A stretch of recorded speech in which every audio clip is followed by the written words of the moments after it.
and it was a fantastic catch.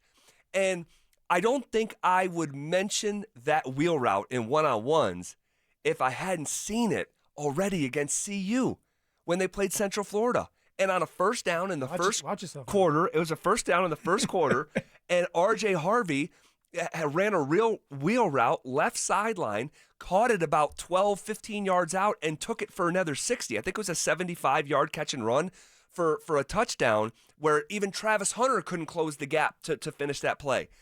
So when I saw it in college, and then I'm seeing it in a little bit in training camp, and it's showing up in one-on-ones, I'm like, just remember that little sequence because I think it's going to show up on Sundays. No, but that's what you want to see.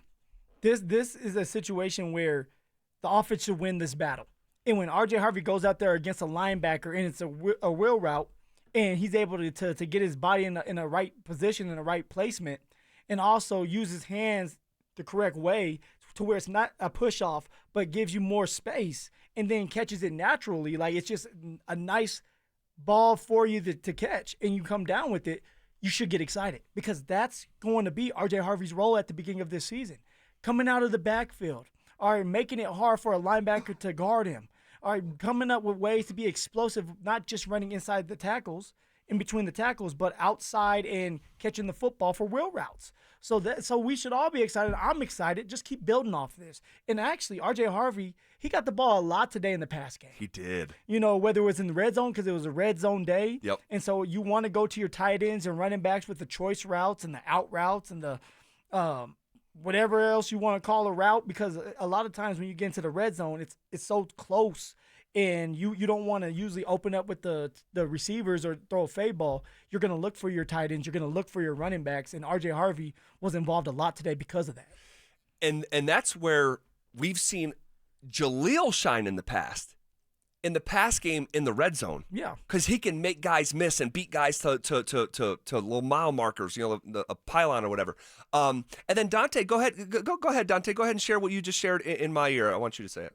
Oh, just you guys are talking about R.J. Harvey's wheel route. When I was out of practice on Monday, the running backs and quarterbacks were working on the wheel route out of the backfield, and Sean Payton stopped practice for a second and was coaching up Harvey specifically, and footwork stuff and whatnot on that wheel route. So we're seeing it come to fruition today at practice. Yeah, it's going to be a real strength, and you're right, Phil. The amount of workload that R.J. is seeing out of the backfield as a pass catcher.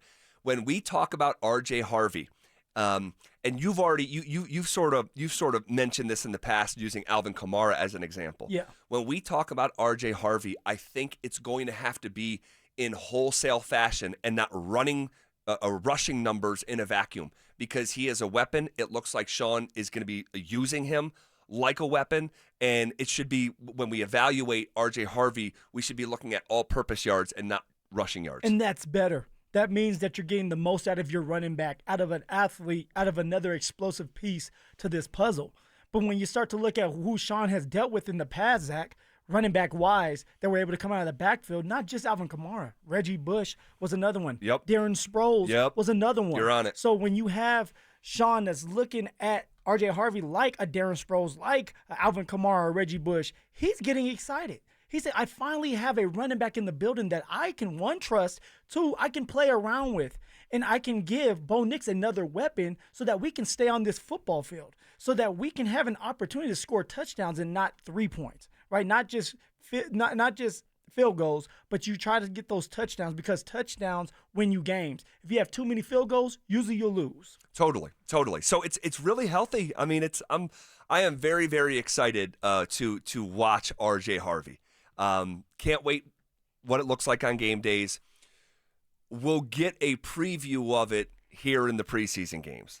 And Sean talks a little bit about this, or talked about an hour or so ago, maybe 90 minutes ago, about the running back group as a whole and how many they may keep. Yeah, they had a real good day yesterday. And good question. I mean, look, a lot will go into it. How many are you keeping? Practice squad. Badie, has had some real good work, and obviously Jaleel. So I think I said this at the start of camp. From experience, a lot of that stuff will sort itself out. And I think you guys, I think I said this, when we finish playing New Orleans, we'll have a better idea of how that's going. And you will have seen more evidence in the games, the joint practices. We're beginning to, all of this stuff matters. Yesterday was one of the better days for some of those guys, and you brought up 2 of them, and Blake, had 2 or 3 exceptional runs. Audric, stacked a couple of days. So, it'll be the body of work.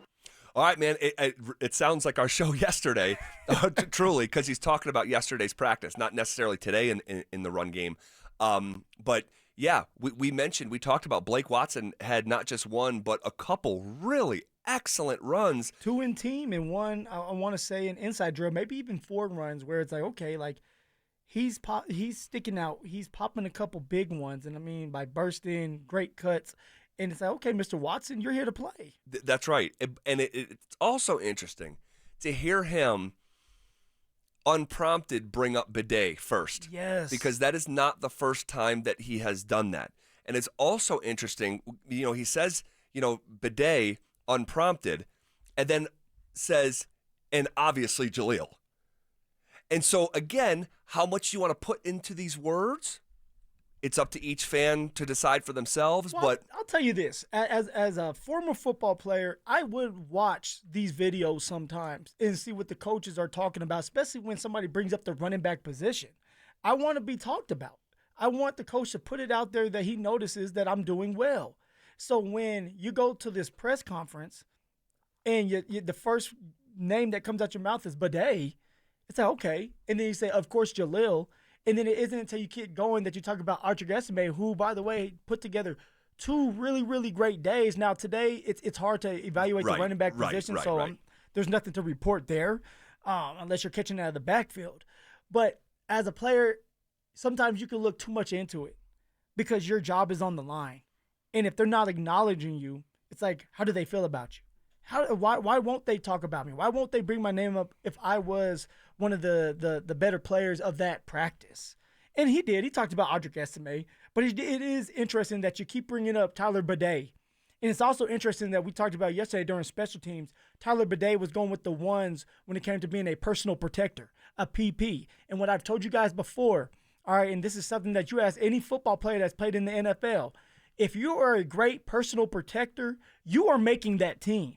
No matter what, because you are the ears, you are the eyes, you are pretty much the quarterback of that punt team to protect your punter and put the rest of your teammates in right positions to make a impact play or big time tackle. And Tyler Badie is out there as of right now. Now that can change, but Tyler Badie is out there as the personal protector at number 1. So that's something that you need to keep an eye on.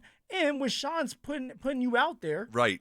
And it's not the first time. This is like the second time. Yes. OTAs was the other Correct. About Tyler Badie blocking. Blitz pickup. Yep. What does a personal protector do, Zach? Exactly that. So you need a running back that you can rely on that can not only run in between the tackles, catch out the backfield, but they can pick up blitzes when they come their way to protect Bo Nix. So just keep that on your radar. Very, very interesting. Very interesting. Obviously, all these guys aren't going to make the team. And the reason we talk about the running back position so much, one, it's arguably the one position that needs the biggest season over season, year over year upgrade.